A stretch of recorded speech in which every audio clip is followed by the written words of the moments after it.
การรถจักรลาได้จอดก็สี่ข้อต่างมันจะได้สะดวกสบายนะในการเข้าการออกการจอดต่างๆนะเราเจอท่านใดอยากจะลงบุญลงกุศลบุญกฐินสามัคคีเราจะเดินจรมาสถานีนะบุญจะได้อะไรนะบุญตามที่เจตนา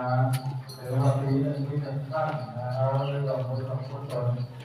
ระวังในการต่อในที่ยังมีการ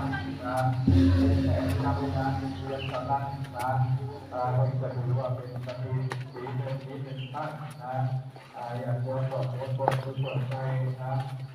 สำนักศาสนาคนที่ดีนะสอนในการเรียนไปเจอโยม